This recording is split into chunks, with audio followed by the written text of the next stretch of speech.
Please do not worry, as we will take over the $3 million inheritance and the apartment buildings left by your father." Kathy, my brother's wife, declared confidently. Filled with joy, or so it seemed, she smiled in front of the portrait of my father, who had passed away. She looked like the embodiment of evil. However, she was under a grave misunderstanding. Until that misunderstanding was cleared, I would patiently endure. I couldn't let all that my father left fall into the hands of such a person. "My name is Sarah. I am a 45-year-old unmarried woman." "Hey, Sarah, could you do a final check on the blueprint that's due tomorrow?" "Sure, Dad." At my father's request, I started the final check on the blueprint. I work at my father's architectural firm, handling both clerical and design work. Ever since I was young, I've been interested in my father's work, aspiring to have the same career as him. For this purpose, I studied architecture and design in high school and university and joined my father's company immediately after graduating. We have continued the business together. I have been designated as the next manager by my father, and I have the trust of our employees. I have an older brother who is 5 years older than me and a liberal arts major, but he has no interest in design and is unlikely to be involved in the management or operation of the company in the future, so I am not particularly worried about the succession of the business. It is a small company with about 15 employees that my father took over from my grandfather. I intend to cherish and grow this company from then on. That's my resolution. Dad, I've finished all my work. I'll head home and start preparing dinner. Thank you, and good job for today. My father normally insists that employees leave on time unless there is a special situation. On that day, as 6 p.m. approached, most of the staff had already left for home, and only my father and I remained in the office. He always said a manager should work diligently and not slack off, and he would work late into the night every day. I have respected my father for many years for this. However, he was turning 75 that year. He was not young anymore, and I wished he would avoid overworking. Upon arriving home, the house was pitch black. My mother had died in an accident when I was in my 20s, and now it's just my father and I. As I turned on the light and was about to start preparing dinner, I heard the door opening. "Oh, Sarah, are you here?" It was the voice of Kathy, my brother's wife. I wondered what she needed at dinner time. "What brings you here so late?" "I don't care about you." "Where's your dad?" I honestly couldn't feel any affection from Kathy's harsh words. It seemed she hasn't had very good feelings toward me since before she married my brother. "Don't depend on your parents and live a sloppy life. Don't expect to rely on us when you get older," she would often say. I live independently without relying on my father and have no intention of asking my brother and his wife for help in my old age. But arguing is pointless. No matter what I say, she doesn't listen. She continued her barrage of words. "Claiming you're not dependent while you have a job thanks to your father's business? You can't predict the future as you age. You should save up for retirement early." She would always criticize me at every opportunity.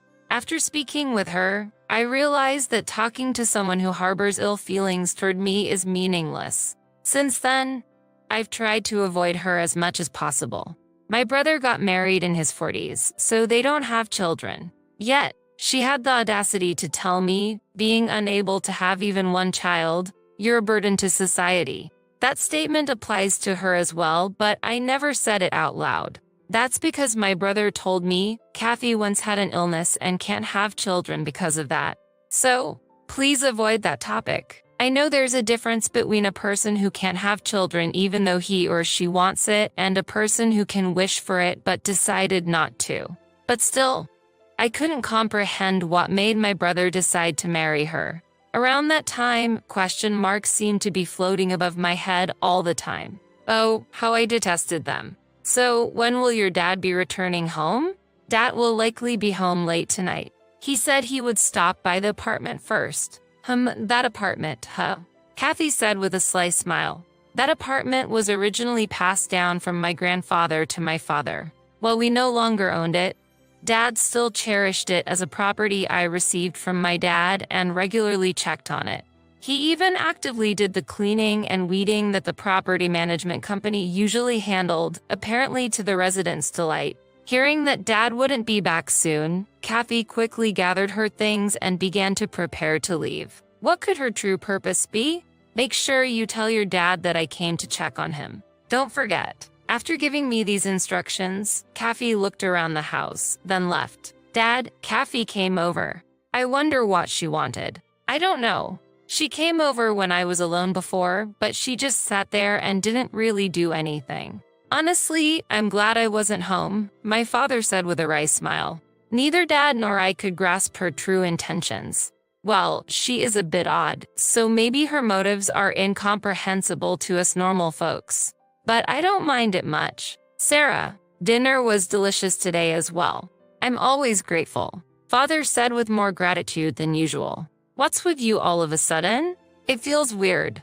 I joked, and my father laughed shyly.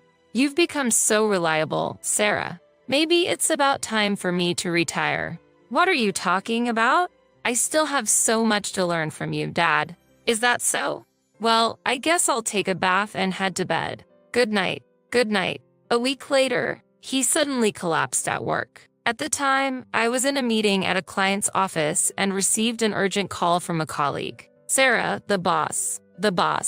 My father, unconscious, was rushed to the hospital. I immediately wrapped up my work and headed to the hospital, called my brother right away, and then contacted Kathy. My brother promised to come to the hospital quickly, but Kathy's response was, do I need to go there? You're there, aren't you, Sarah? What? To have such a reaction when your father-in-law is in critical condition. However, it was pointless to argue now. I tried to remain calm and persuade her. Actually, Dad's condition is quite critical. At least come to say goodbye. You used to visit my father often, didn't you? But an unexpected response came back. Yeah, I was just trying to be in his good books, hoping to get some information about the inheritance. Hearing Kathy say that so nonchalantly, I was speechless. I'm not good with hospitals. And if there's a funeral, I need to get my hair and nails done. I don't have time to go to the hospital. Her utterly impossible attitude was brimming with vitality. This person is simply no good. Understood, then never mind. I couldn't contain my anger and raised my voice. I hoped this outrage would make her reflect, even if just a little. But the response that came back was this: contact me after he passes away. I'm busy too. Her dismissive tone increased my anger toward her. She was more than just an unpleasant person. Being legally recognized as family, as sisters with such a person, was unbearable. 2 hours after that call, my father passed away quietly. He was 75 years old. We immediately began arranging the wake and the funeral. There wasn't even time for the family to mourn due to the rush of various preparations. Despite this, my brother, who should be fulfilling his duty as the chief mourner, seemed emotionally detached. Sarah, did Dad have any special illness? His passing seemed so sudden. What exactly does the chief mourner do? Do you know? Wait, I have to give a speech. That's such a hassle. At 50 years old, my brother was failing to fulfill his role as the chief mourner. I was angered by his nonchalant remarks, but I was even more astonished by Kathy's attitude. Why should I, as the wife of the eldest son, have to step forward? I hate troublesome things. You do it. With that, she immediately disappeared to the back. I was also scrambling with greeting the attendees, detailed meetings with the funeral home, and interactions with the company. In the midst of all this business, her indifference was unbearable. I could understand feeling inconvenienced since he wasn't her own parent, but such an attitude was inexcusable. My anger turned to sadness. Well, Kathy has her own difficulties, too. Sarah, please handle her part as well. My brother was always taking Kathy's side. Does he even know the rude things his wife has said?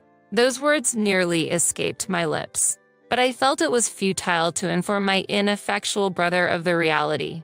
In the end, I ignored my brother and his wife and focused on fulfilling my duties.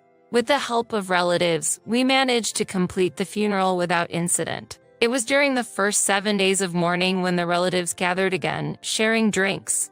He passed away without suffering, so he must be content now. The one who spoke to me was my father's younger sister, my aunt, who was 15 years his junior, still young at 60. To me, my aunt was like a sister whom I could talk to about anything, despite our age difference. As my aunt and I were reminiscing, Kathy suddenly stood in front of us, exuding the aura of a villain from a drama. If this were a drama, even someone who just tuned in would immediately know she's the antagonist. Shall we get started? What are you starting? I tilted my head, not grasping her intention. It's about inheritance. My husband is the eldest son, so the $3 million inheritance and that apartment are rightfully ours. I checked the bank book the other day. My aunt and I were surprised by this abrupt talk of inheritance, exchanging glances. How did she check the bank book, which was securely locked away in the depth of a safe? We were at a loss for words. Kathy, presuming to control the situation, confidently continued. You have the company and this house, don't you? What more could you want? Well, that's... Before I could explain, she unilaterally pushed on with her agenda. Next to her, my brother, as if uninterested, simply kept drinking silently. Maybe I'll raise the apartment rent a bit. If the rental income increases, our life will be easier. Or maybe we could rebuild it. Your dad really left us a valuable inheritance. Her loud voice echoed, and the relatives fell into a hushed silence. But then someone couldn't suppress a laugh. One uncontrollable laugh spread to others, who began to look down, covering their faces with handkerchiefs. Then my aunt whispered to me, "Is she joking? If you have something to say, speak up." Kathy glared at my aunt with her arms crossed, looking imperious. My aunt and I could only offer a wry smile. Taking a deep breath, I began to explain the situation. Kathy, there is no inheritance left for my brother to receive." "What do you mean?" "There's no way there is nothing. Are you trying to trick me?" Kathy's face, once triumphant, now filled with anger. "The circumstances are different. The apartment belongs to my aunt, and I have taken over the company. The inheritance from Dad has already been passed on completely, so there is nothing left for my brother to inherit now." "What? That's news to me. I haven't been informed of anything at all. Since this was decided before my brother married Kathy, it's understandable that she didn't know. Here's the situation. It was only natural for my father to want to pass the company to me after years of working with him. I had initially resisted, feeling it to be a heavy responsibility, but it was very important to him. He had a strong desire to pass his business on to his own flesh and blood. When I decided to take over the management, we went through the proper legal procedures for inheritance with a lawyer. As for the apartment, it's Dad's lifetime gift to my aunt and uncle, a decision made when Grandpa passed away. Everything about the company has been settled, and my brother agreed when it was decided that I would take over. Lastly, the ownership of this family home has also been transferred to my name. So, there is really nothing left for my brother to inherit now. As I carefully explained the details, my brother seemed to recall something and began to speak. Now I remember. Dad gave me a substantial amount of money as a lifetime gift or something. Was that what it was? I got a lot of money all at once and just spent it without much thought. Ahaha. Indeed, my brother used to spend quite lavishly when he was single. He would travel overseas more than 3 times a year, his taste in brands significantly upgraded, and it seemed he would change cars several times a year. So the apartment is in Andy's name. I always thought I would inherit it. My brother must have conveyed such information to Kathy without verifying it. Unaware of the true circumstances of the money he received amounting to nearly $1 million, he had spent almost all of it without a second thought. This was easy to imagine. So what about the bank book with the $3 million in it? That's an old bank book from the company that's no longer in use. But why do you ask? It should have been stored in the safe. That old safe. Perhaps it had been opened with a thin tool of some sort. If so, that would be quite a feat. My aunt frowned and stared at Kathy. At that moment, my brother murmured quietly, "Did Dad hate me?" "What?" I let out an exasperated voice at his unexpected remark. "Because it's just Sarah who gets the special treatment. I've already spent all my money and I have none left. You'll have the house and the company." To such a childish remark, my aunt stood up. "You're an adult now. Why would you say such things? Do you know how hard Sarah worked to take over the company?" "Auntie." My aunt understood the struggles and efforts I had gone through, knowing that my decision to take over the company was not made lightly. She spoke in my defense for that reason. "The financial hardship you're facing is the result of your own actions. It's only natural that your money would run out if you lived so lavishly."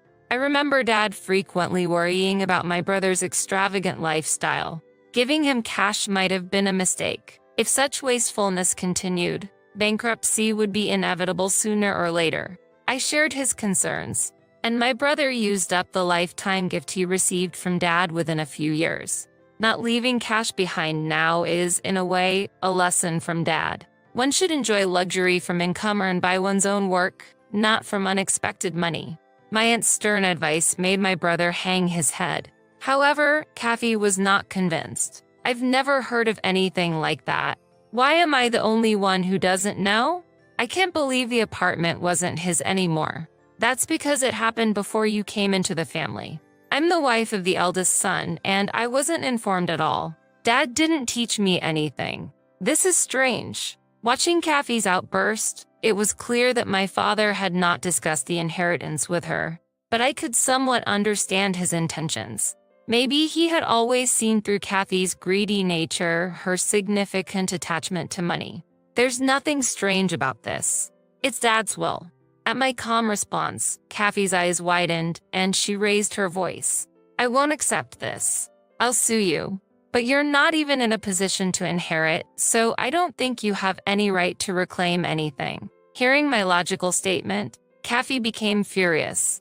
She knocked over a vase that was a keepsake from our mother, shattered the glasses on the table, and rampaged around, screaming incoherently. What was supposed to be a gathering for my father's memorial turned into an unexpected uproar. Eventually, my brother and other relatives had to intervene to calm her down, and the gathering came to a somewhat peaceful end. "Kathy, I'll send you the bill for the broken vase and glasses later. Wrecking someone's house is not acceptable." "Shut up, you money grubber." With those words, Kathy hastily left the house with my brother in tow.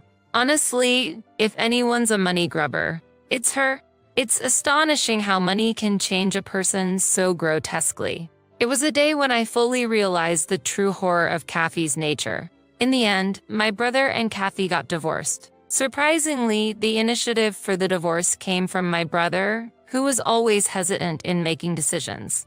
After witnessing her obsession with money, I became scared to be with her. My brother said with a pale face that seemed to indicate he had no visible wealth left and seemed to wonder what would have become of him if he had. Kathy, who was a housewife, claimed she couldn't survive if they got divorced. But then we found out something about her. Actually, Kathy had a criminal record for marriage fraud before we got married. When I brought that up with the lawyer and filed for divorce, she surprisingly agreed to it easily.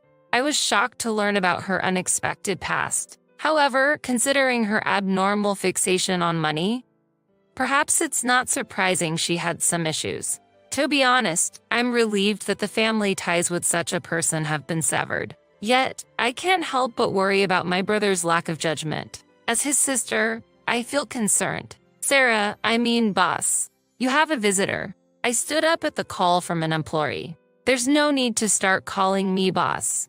I still feel a bit embarrassed by the title, but I am also aware of the grave responsibility I hold to protect this company and its employees. The CEO is the boss.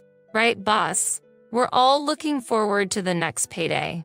I can't help but smile at another employee's joke. You all really love your jokes. I'm happy to be recognized as their leader. Dad, I swear I will protect this company. With that resolve in my heart, I hand my business card, printed with President and CEO, to the visitor.